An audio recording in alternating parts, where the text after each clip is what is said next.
Заттарды түзгөн элементтердин атомдору өтө майда бөлүкчө болгондуктан аларды массасы да өтө кичинекей саналат. 10⁻23-24 даражасына чейин граммга барат. Азыркы мезгилде бул сүрөттө көрүнүп тургандай атомдун массасын ар кандай методдор менен аныкташат. Электрондук микроскоптор менен же физикалык методдор менен аныкташат. Ошондо биз эң жөнөкөй эле дайыма биз көп кезиккен органикалык заттын негизги бөлүгүн түзгөн көмүртектин элементин алсак, мунун массасы барабар С. Өтө кичинекей сан, мисалы 2 көбөйтүү 10⁻23 даражасындагы граммга барабар. Бул өтө кичинекей сан менен эсептөө өтө татаал болгондуктан массанын бирдиктери киргизилген. Бул массанын атомдук бирдиктери деп аталат.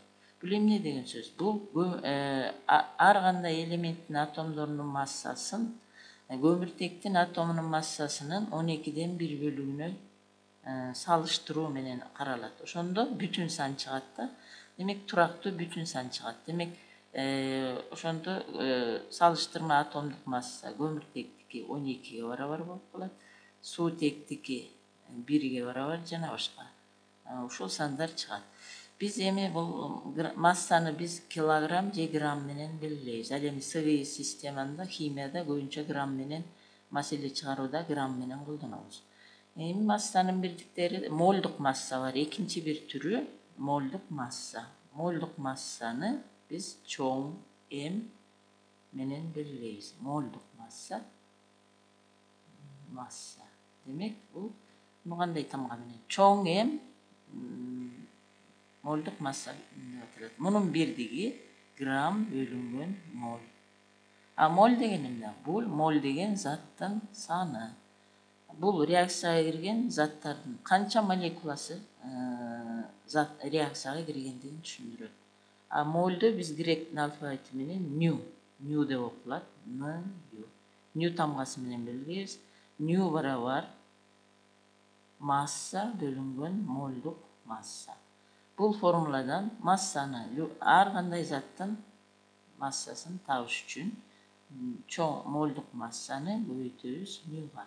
Ошондо бирдиги келип чыгат. Молдук массанын бирдиги.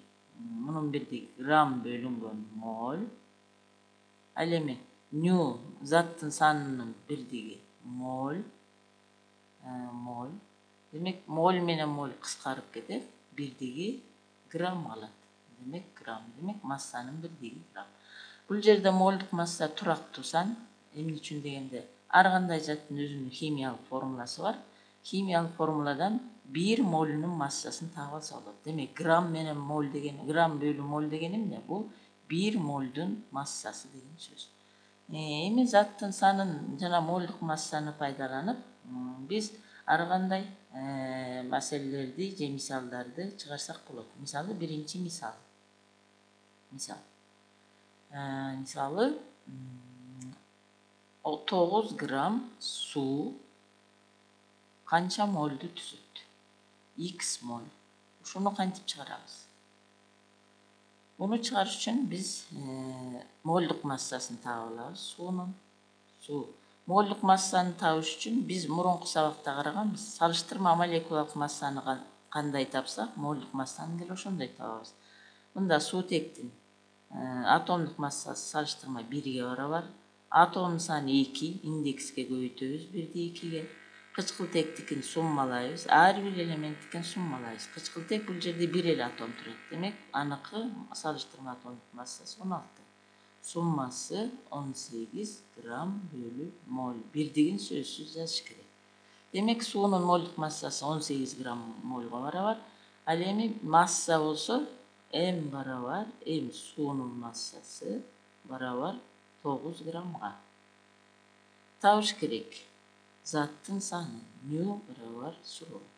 Демек, нюну табыш үчүн бул формуланы колдонобуз. Ню барабар М бөлүнгөн чоң М барабар ордуна коебуз. Масса 9 грамм, молдук масса 18 грамм бөлү моль. Бирдиктерин кыскартабыз. Грамм менен грамм кыскарат.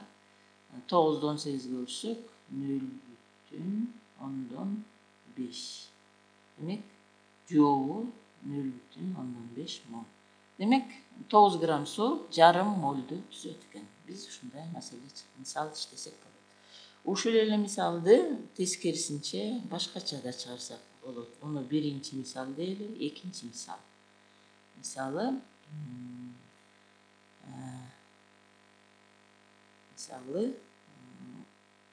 берилди деп коеюн. Мен маселенин шартын кыскача жазалы. Берилди. Масса кайсы заттар? Күкүрт кислотасын алалы. Күкүрт кислотасы аккумуляторго куюлат. Машиненин формуласы H2SO4. Мунун массасын 100 грамм деп коелу. 100 грамм күкүрт кислотасынын массасы канча молду түзөт? Суроо ушул канча молду түзөт?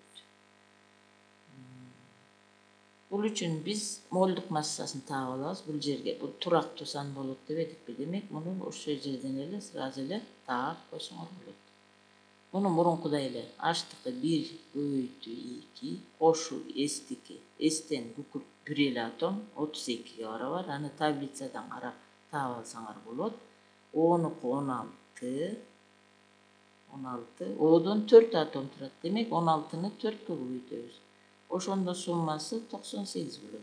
98 грамм бөлү мол. Демек бул күкүрт кислотасынын 1 молунун массасы дегенди түшүндүрөт. Эми муну ньюсун молду табыш үчүн мол эле формуланы колдонобуз. Нью барабар массабыз 100 грамм, молдук масса 98 грамм, 100'дү 98ге бөлсөк 1 бүтүн болжол менен демек ошонча мол жоо ушул болот. Тескерисинче мол берилип массаны тапса кандай кылабыз? Анда мисалы жөнөкөй эле мисал, дагы бул жерге 3-чү бир мисалды жазып коелу. 3-чү мисал.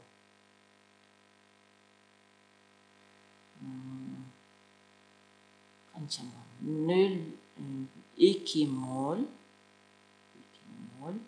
алюминий оксиди берилген. Алюминий оксиди. Ушунун массасы канча барабар? Массасы. Мында массаны табабыз. М барабар суроо. Демек бул жерде да алюминий оксидинин молдук массасын таап алыш керек. Чоң М алюминий 2O3 барабар. Муну кантип табабыз? Алюминийдики 1 атомдун массасы 27. 27. 2 атом турат. 2ге көбөйтөбүз. Кошу O'нуку O 16.